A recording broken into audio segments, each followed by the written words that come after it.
All right, sir. So now we are live. So now we can start the session, sir. Please. Thank you, Manish. Good afternoon, everyone. I am Dr. Rahul Aluwali. I am a MD pulmonologist based in Jaipur. Today, I am here to share some important information on obstructive airway diseases, and which includes both COPD and asthma, and it's COVID regarding things which you have to take care. And I'll be taking all the questions at the end of the session. So, COPD is one of the most problematic diseases we face every day in our OPDs, and according to WHO, in India, the prevalence has already increased from 3.3% to 4.2%, which was observed way back in 2016, and about 65 million people have a moderate to severe COPD, and it is the fifth leading cause, which was traced in 2002, and was estimated to be the third leading cause of death worldwide by 2030. So we are not very far off from there also. Now we need to understand what is COPD. COPD is a progressive disease that blocks the airflow, and you may find difficulty in breathing in such cases. There is a normal, if you can see in the image, there is a normal airway, the normal bronchiole, which becomes narrowed, and the alveolus also gets inflamed, which they create problems in breathing for the patient. And in COPD, less air flows in and out of the airways.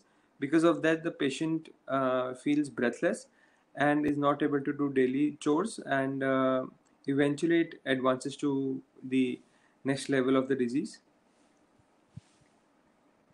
So if we need to understand what are the flare-up or exacerbation in COPD, exacerbations are generally defined as acute worsening of respiratory symptoms which require change in treatment.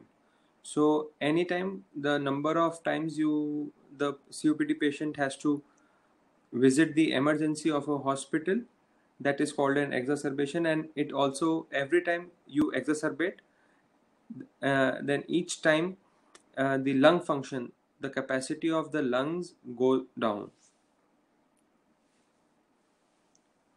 What are the major causes and risk factors regarding COPD? The first and foremost is smoking. It can be active or passive. And the second is environmental factors like harmful pollutants like chemicals, dust, fumes, and secondhand smoke, as we already discussed, such as organic cooking fuel at home, which is very common in India, but recently the villages of India are also shifting on to the LPG cylinder, which is very good. The third is genetic factors, which is with certain types of COPD, they run in the family, and they may cause the COPD changes when someone attains adulthood. And frequent lower respiratory infections during childhood. हम बहुत बार देखते हैं कि patient हमारे पास सांस की दिक्कत करके आता है 40-45 साल की उम्र में. उसकी हिस्ट्री लेने पे हमें पता चलता है कि बचपन में उसको बार बार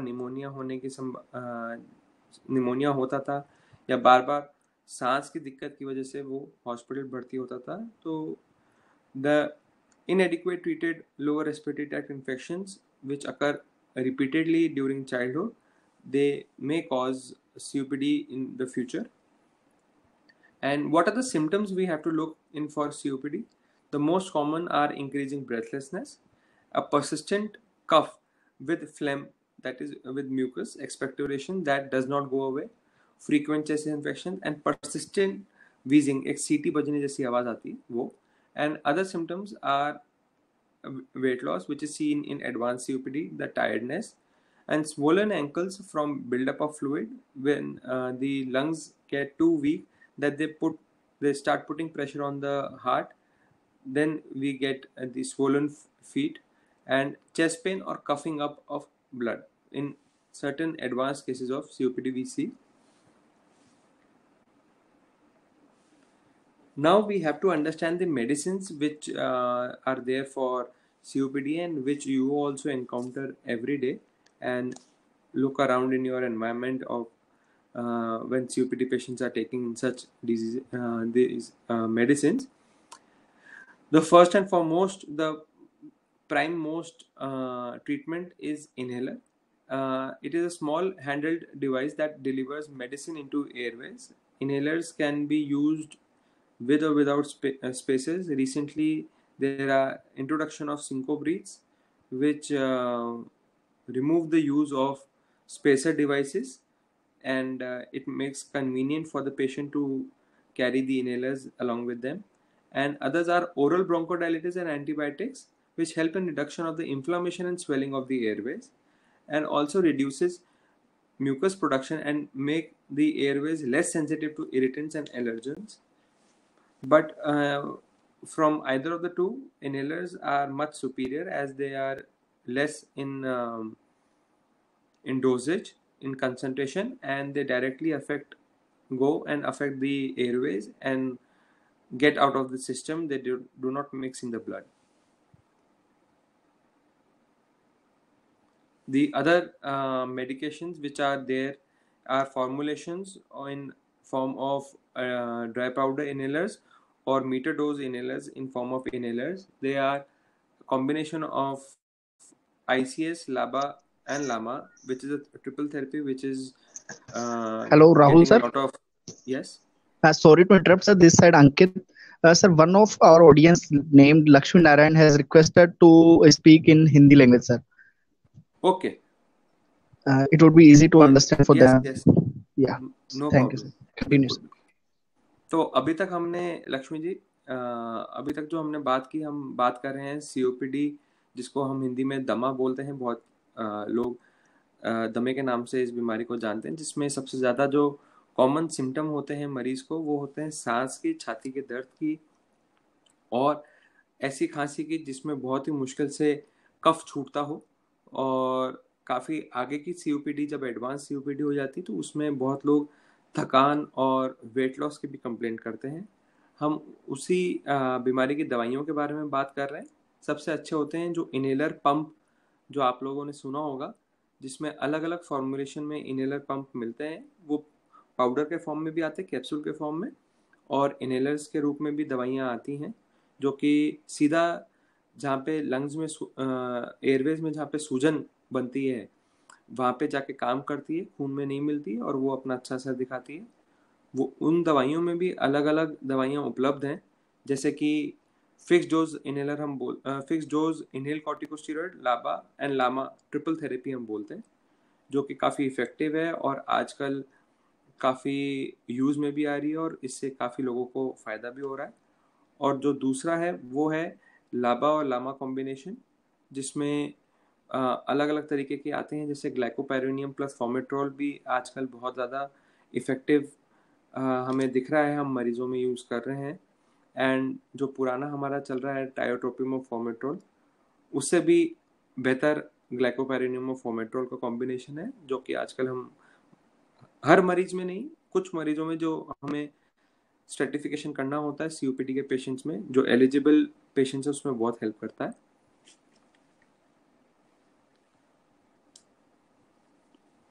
जो बाकी फॉर्मुलेशन है जो हमारे इनहेलर्स में उपलब्ध हैं, वो है एक ICS लाबा फॉर्मुलेशन, जिसमें एक तो लॉन्ग एक्टिंग ब्रोंकोडायलेटर होता है, बीटा एगोनिस्ट होता है, साथ में एक हल्का सा कम मात्रा में जो स्टेरॉइड की डोज होती है वो होती है.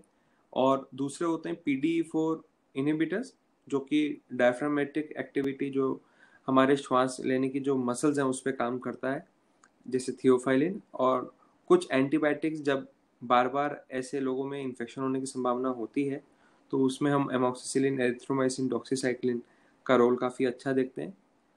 किसी को एकदम से सांस की दिक्कत आए तो हम एक रेस्क्यूअर थेरेपी बोलते हैं, जिसमें हम शॉर्ट एक्टिंग ब्रोंकोडायलेटर यूज़ करते हैं, जैसे एल्बेट्रॉल, इप्राट्रोपियम, आप अस्थालिन के नाम से जानते हैं उसको.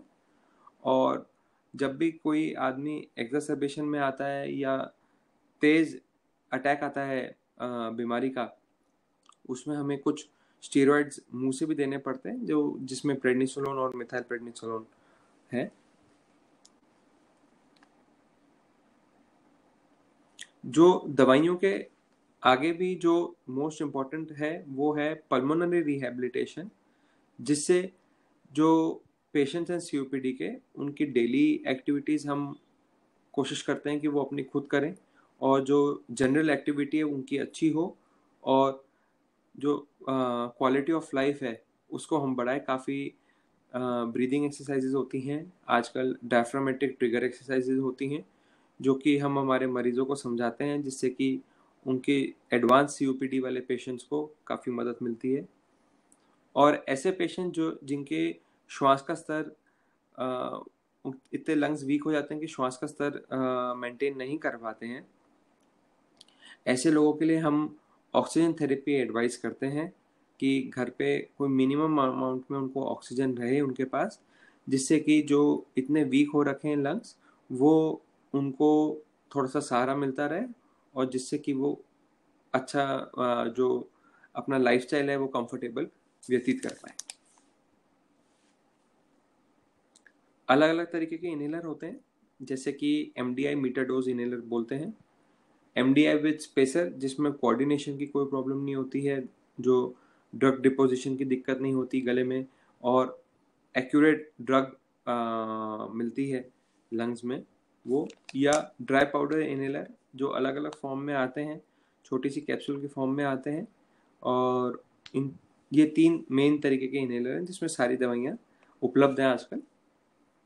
जो ड्राई पाउडर इनहेलर है, जो कैप्सूल के फॉर्म में आते हैं, उसमें चीज़ें क्या क्या होती हैं कि जो मल्टीडोज DPIs होती हैं, तो ये अच्छा ब्रोंकोडायलेशन, और ये इजी लगता है पेशेंट को ज़्यादा लेना, क्योंकि ये कॉम्पैक्ट स्ट्रक्चर में भी आती है, ये पेशेंट हर जगह ले भी जाता है। और इसमें जो है, जो कैप्सूल आती है एक डिब्बी में आती है, जो कि हमें एक रिवोलाइजर या रोटा हेलर जैसे डिवाइस में लगा के हमें लेनी होती है।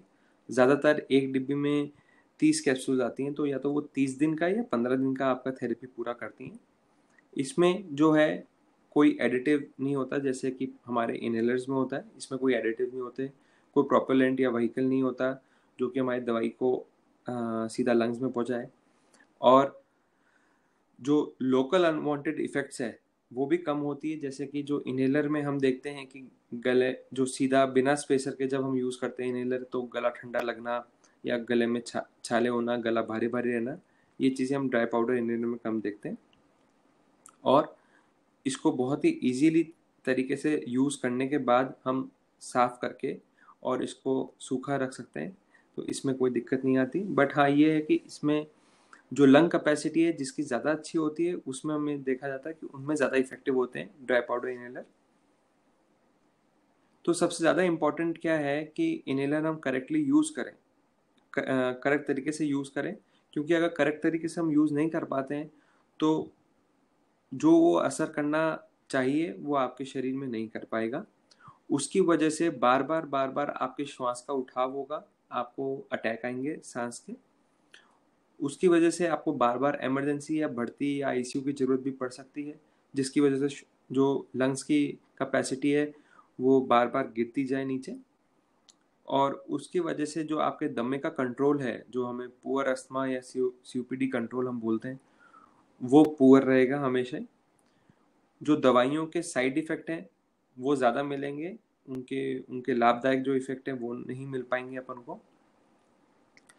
हम इनहेलर्स का इजाद भी इसलिए हुआ था कि जो टारगेट एरिया है, जो लंग एयरवेज है, वहाँ पे ही सीधा दवाई जाए, और जब हम इनहेलर्स ही अच्छे तरीके से नहीं ले पाएंगे तो वो हमारा काम पूरा नहीं होगा, और इनहेलर्स गले में या कंठ में या मुंह में रह जाएं और अपने साइड इफ़ेक्ट्स और दिखाएं, जैसे छाले कर देता है, या गला भारी भारी महसूस करवाता है, या इस कारण इनहेलर्स लेने के बावजूद गलत तरीके से लेते हैं हम जब, तो ऐसा हमें महसूस होता है कि हमें आराम नहीं आ रहा। उसकी वजह से अननेसेसरी ऐड होती हैं मेडिसिन, और उसकी वजह से overuse of medications are there.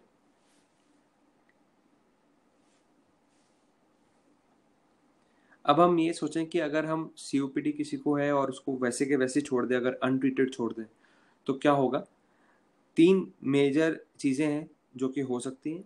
एक जो सबसे चिंताजनक जो है वो है हार्ट की बीमारियां, क्योंकि लंग्स और हार्ट सीधा जुड़े होते हैं, आसपास होते हैं। तो जैसे लंग्स कमज़ोर होने लगेंगे, वैसे ही वो सीधा जो अपना भार है वो पूरा हार्ट पे छोड़ देंगे। हार्ट पे भार आता है तो हार्ट की पंप करने की क्षमता कम होती है, और जो उसकी वजह से जो ऑक्सीजनेशन है पूरी बॉडी में वो कॉम्प्रोमाइज़ होता है। दूसरा जो है, लंबे समय तक कोई स्मोकिंग करता रहे, दवाई स्मोकिंग बंद ना करे, और जो अपने श्वास की दिक्कत है उसके लिए कोई दवाई ना ले, तो ऐसे पेशेंट्स में हम कैंसर की संभावना भी देखते हैं। ये one of the most leading cause of death है इन द वर्ल्ड। और या बार बार छाती में इन्फेक्शन होना, ये संभावना है। बार बार निमोनिया के अटैक आना है श्वास के अटैक के साथ, ये बहुत ही संभव है ऐसे पेशेंट्स में जो कि दवाई ले नहीं पाते हैं प्रॉपरली और अपने COPD को कंट्रोल नहीं कर पाते हैं। अब हम बात कर सकते हैं कि क्या क्या तरीके हैं COPD मैनेज करने के। COPD मैनेज करने के सबसे बेहतर तरीका जो अवेलेबल है वो है to quit smoking and to avoid lung irritants. कोई भी चीज़ जो कि आपके श्वास की दिक्कत को बढ़ाती है, खांसी को बढ़ाती है, उससे दूरी बनाना। जैसे कि स्मोकिंग, चाहे वो आप खुद लेते हैं, चाहे आपके वातावरण में हो, चाहे आप खूब पोल्यूशन में काम करना पड़ता हो, या बायोगैस फ्यूल का भी इस्तेमाल, जो हम चूल्हे की इस्तेमाल के बारे में बात करते हैं, उनसे भी दूर रहेंगे तो धीरे धीरे जो लंग्स हैं वो रिकवर करने की ज़रूर कोशिश करते हैं। दूसरा, जो आपके न्यूट्रिशनल प्लान है उसको बिल्कुल सही रखना। जैसे हम हर पेशेंट को मना करते हैं कि जो ऑयली फूड, फैटी फूड ये ज़्यादा नहीं लें, थोड़ी सी हेल्दी फैट्स लें और हाई प्रोटीन रखें डाइट में, जिससे कि उनके मांसपेशियों को भी ताकत मिलती है। और हम हर मरीज को बोलते हैं कि ऐसे जो COPD के मरीज हैं उनको सांस की दिक्कत, भारीपन रहना बहुत संभव होता है, तो इसलिए हम बोलते हैं उनको कि स्मॉलर एंड फ्रीक्वेंट मील्स पे वो आए, पोर्शन साइज कम करके, और थोड़ी थोड़ी देर में थोड़ा थोड़ा खाते रहें, तो पचाने में भी उनको आसानी हो।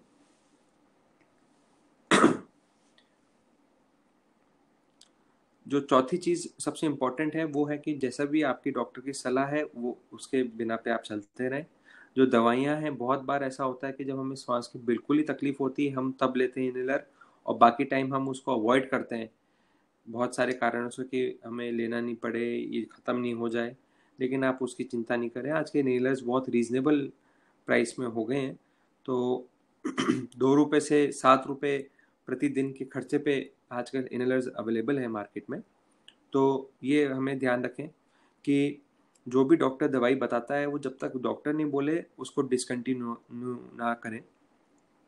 दूसरा, जब भी आपको कोई ऐसा लगे कि जो मुझे सांस की दिक्कत रहती थी उसमें कोई चेंज है, या खांसी नहीं रहती थी खांसी होने लग गई है, या कोई भी ऐसा सिम्टम जो आपको ऐसा लगे कि जो नॉर्मल नहीं है आपके लिए, उसके लिए आप प्लीज़ अपने डॉक्टर से कंसल्ट करें बराबर। और हल्की फुल्की जो फिजिकल एक्टिविटी है वो बहुत मस्ट है ऐसे पेशेंट्स में, क्योंकि उससे जो मसल डिस्ट्रोफी होती है, जो मसल वीकनेस होती है, उसको हम अवॉइड कर सकते हैं। बॉडी एनर्जी एक्सपेंड करती है तो वो भूख भी अच्छी मात्रा में आपको लगेगी, उससे आपकी बॉडी को ताकत भी मिलेगी। मोस्ट इम्पॉर्टेंट है इमोशनल सपोर्ट, जो कि आपके दोस्त, संबंधी और फैमिली प्रोवाइड कर सकती है। और हमेशा अपने डॉक्टर से सलाह लें कि अगर मुझे इमरजेंसी में श्वास का अटैक आता है तो मुझे क्या करना चाहिए। उसके बारे में मैं बिल्कुल निश्चिंत हूँ कि हर डॉक्टर खुश होकर आपको एजुकेट करेगा और बताएगा कि कैसे स्थिति में आपको कैसे इमरजेंसी दवाई लेनी है जिससे कि आप लंग अटैक बचा सकें। कुछ ऐसी मिथ्स और फैक्ट्स हैं COPD के बारे में जो कि हम लोगों के बीच चलते रहते हैं, वैसे जो कि COPD सिर्फ उम्र दराज लोगों में होता है, ऐसा नहीं है। COPD आपके 40s में भी आ सकता है। 40 ईयर ओल्ड मेल हम बहुत ही यंग मानते हैं आजकल, तो उसमें आ सकता है, और उसी चीज़ को अपन इग्नोर करेंगे तो धीरे धीरे हर 5 साल में जो वो तकलीफ है वो 2 गुनी 3 गुनी 4 गुनी हो जाती है। तो आप प्लीज़ अपने, इनफैक्ट 35 अबव आप होते हैं तो आपको अपने श्वास की स्टेटस के बारे में आपको अपना ध्यान रखना चाहिए, और ये देखना चाहिए कि मुझे क्या COPD की बीमारी बन तो नहीं रही है, क्योंकि शुरुआती में पकड़ लेंगे तो कम दवाइयों में काफ़ी अच्छा इलाज संभव है इसका। दूसरा कि लोगों में ये घटित है कि COPD की जो बीमारी है उसमें हम एक्सरसाइज करेंगे तो हमारा सांस ज़्यादा फूलेगा। नहीं, ऐसा नहीं है। अगर आप लगातार दवाइयों पे हैं, कंट्रोल मेडिसिन पे है, आपका COPD कंट्रोल्ड है, आपके श्वास की दिक्कतें इतनी नहीं रहती है, तो आप स्लोली एंड स्लोली जो है एक्सरसाइजेस, शुरुआत आप ब्रीदिंग एक्सरसाइज से करके बाद में आप नॉर्मल आदमी की तरह एक्सरसाइजेज अपनी कंटिन्यू कर सकते हैं। वो आपके COPD को वर्स नहीं उल्टा कम करेगा, और आपकी स्थिति वक्त के साथ आप खुद देखेंगे कि वो बेहतर होती जाएगी। तीसरा, जो वेट है, ओवर वेट, जो हैवी वेट होते हैं, जो ओबीस होते हैं, उसमें हमने ये देखा है कि COPD भी जो है वो वर्स हो जाती है, और बहुत बार इसलिए वर्स होती है क्योंकि दवाइयाँ उस पर काम नहीं करती, वो अलग तरीके से COPD बनने लग जाती है जो कि बहुत डिफ़िकल्ट होती है और उसमें खूब दवाइयाँ लगती हैं। तो इसलिए एवरीडे वर्जिश और व्यायाम आपको आपके लिए बहुत ज़रूरी है, तो आप ज़रूर वो करें। ये कहना बिल्कुल गलत है कि सिर्फ स्मोकिंग जो करते हैं लोग उनको COPD होगा, क्योंकि स्मोकिंग के अलावा भी जो एनवायरमेंटल पॉल्यूटेंट्स हैं, जैसे कि हमने डस्ट बताया, पोल्यूशन बताया व्हीकल्स की वजह से, हमने बायोगैस फ्यूल के बारे में बताया, तो इन कारणों की वजह से भी आपको COPD बिल्कुल हो सकता है। ऐसा ज़रूरी नहीं कि अगर आप स्मोकर नहीं है तो आपको COPD नहीं हो सकता है, बिल्कुल हो सकता है। और ये भी लोगों का मानना है कि अगर हम ऑक्सीजन पे डिपेंड हो गए कि मतलब हमारे दवाई लेने का कोई फ़ायदा नहीं है। नहीं, ऐसा नहीं है। जो मोस्ट इम्पॉर्टेंट तो आपके इनहेलर्स ही होते हैं COPD की बीमारी में, लेकिन अगर आपके लंग्स इतने वीक हो जाएं कि वो खुद ऑक्सीजन का काम बॉडी को देने का काम नहीं कर पाए, तो समझदारी और बेहतर भी मरीज़ के लिए यही है कि जैसे डॉक्टर्स की सलाह से वो ऑक्सीजन की सलाह देते हैं तो वो ऑक्सीजन थेरेपी पे चले जाएं, जिससे क्या है कि बॉडी को सपोर्ट मिलेगा। वरना जितना जोर लंग्स पे आएगा ऑक्सीजन की मात्रा देने में, जबकि वो सक्षम नहीं है, उतने ही लंग्स जल्दी खराब होंगे। और ऑक्सीजन थेरेपी से हमने देखा है कि जो लाइफ ईयर्स हैं वो बढ़ जाती हैं, और जो क्वालिटी ऑफ लाइफ भी है वो भी बेटर हो जाती है COPD पेशेंट्स में। कई सालों में एक नई एंटिटी, एक नया फिनोटाइप COPD का निकला है जिसको हम बोलते हैं अस्थमा COPD ओवरलैप। पहले इसको अस्थमा COPD ओवरलैप सिंड्रोम बोलते थे, लेकिन अब उसका नाम ACO ही रह गया है। इसमें क्या हम देखते हैं कि दोनों अस्थमा के और COPD के दोनों के फीचर हमें पाए जाते हैं। तो जो इसका इलाज है वो दोनों बीमारियों का मिश्रण से ही होता है, लेकिन इसको पकड़ पाना बहुत इम्पोर्टेंट है बाय द ट्रीटिंग फिजिशियन और चेस्ट फिजिशियन। उसमें हम देखते हैं कि सांस में दिक्कत आती है, जैसे हर अस्थमा या COPD के मरीज में आती है। बहुत ही ज़्यादा कफ बाहर निकलना, एक नॉर्मल COPD के पेशेंट के मुकाबले बहुत ही ज़्यादा कफ निकलना, थकान रहना, बहुत खांसी रहना, सांस की दिक्कत बार बार जो एक्सरसेबेशन है, जो उठाव है सांस के, वो बार बार होना, या सीटी जैसी आवाज़ आना जिसको हम वीजिंग बोलते हैं, वैसी आना, वो अस्थमा COPD ओवरलैप की तरफ हमें इशारा करता है। इसमें हमने देखा है कि इसमें काफ़ी बार मरीज़ ये बोलता है कि हमें मौसम के साथ ही दिक्कत है, लेकिन उनकी हिस्ट्री होती है स्मोकिंग की। तो और बहुत बार जब हम स्पायरोमेट्री की जांच करवाते हैं तो उसमें जब हम इनहेलर के बाद वापस जांच करते हैं तो उसमें बहुत अच्छा रिस्पॉन्स आता है। तो ये सारे जो लक्षण हैं और चीज़ें हैं वो हमें अस्थमा COPD ओवरलैप की तरफ ही ले जाती है। And thank you so much for patient listening. Now I may take the questions. किसी के कोई questions हो, डाउट हो तो आप प्लीज बताएं मेरे को। Yes, sir. Uh, one question we have received that मेरी मदर को अस्थमा है और थायराइड भी है, तो वैक्सीन लगानी जी, चाहिए या किसी नहीं? ने सवाल पूछा है कि मेरी मदर को अस्थमा है और थायराइड भी है, तो वैक्सीन लगानी चाहिए या नहीं चाहिए? बिल्कुल लगवानी चाहिए आपको वैक्सीन। कोरोना की वैक्सीन जो है, हमारे पास दो ही अभी संभव चीज़ें हैं जिससे हम कोरोना से बच सकते हैं। एक है सोशल डिस्टेंसिंग और मास्क, और एक है वैक्सीन। आप बिल्कुल निश्चिंत होके अपने मदर के आप वैक्सीन लगवाएं। I truly support it. Ramdan ji पूछ रहे हैं कि मेरे पड़ोसी को टीबी के साथ सीओपीडी भी है, उनको वैक्सीनेशन के बाद सांस की प्रॉब्लम बढ़ गई है, क्या ये वैक्सीन का साइड इफेक्ट है? वैक्सीन का साइड इफेक्ट नहीं है ये जो मुझे ऐसा लगता है कि अगर उनके अभी भी टीबी चल रही है तो उसके लिए या सीओपीडी का जो इलाज है उसको आप डॉक्टर से मिलकर सटीक तरीके से करें। हाँ, वैक्सीन के कुछ दिनों तक हमें ये देखा जा रहा है कि बॉडी एक ट्रांजिएंटली थोड़े टाइम के लिए थोड़ा इम्यून सिस्टम डाउन होता है वैक्सीन के बाद, लेकिन अगर उनकी दवाइयाँ सही चल रही होंगी तो उनको कोई दिक्कत नहीं आएगी। वैक्सीन की ऐसी कोई रिपोर्टिंग नहीं है कि सांस की दिक्कत आए या कोई पुरानी बीमारी हो जो वो बढ़ जाए, ऐसा वैक्सीन से रिलेटेड नहीं है। इंद्रजीत जी का सवाल है कि will COPD patient dependent on oxygen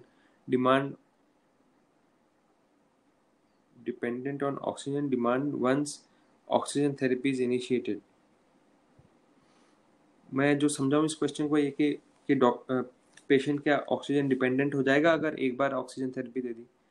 ऐसा नहीं है। अगर हर पेशेंट में हम ये नहीं देखते, वो डिपेंड करता है कि सर कितना एडवांस्ड सीओपीडी की बीमारी है, उसके हिसाब से हमें हर 3 महीने में रिव्यू करना पड़ता है ऑक्सीजन थेरेपी को।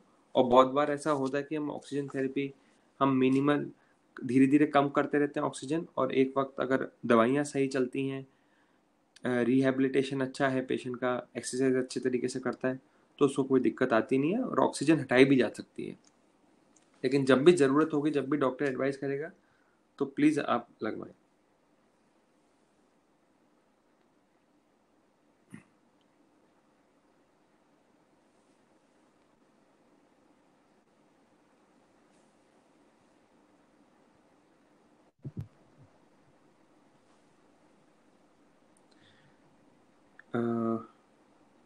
और कोई सवाल है अंकित? मैं मिस तो नहीं कर रहा हूँ?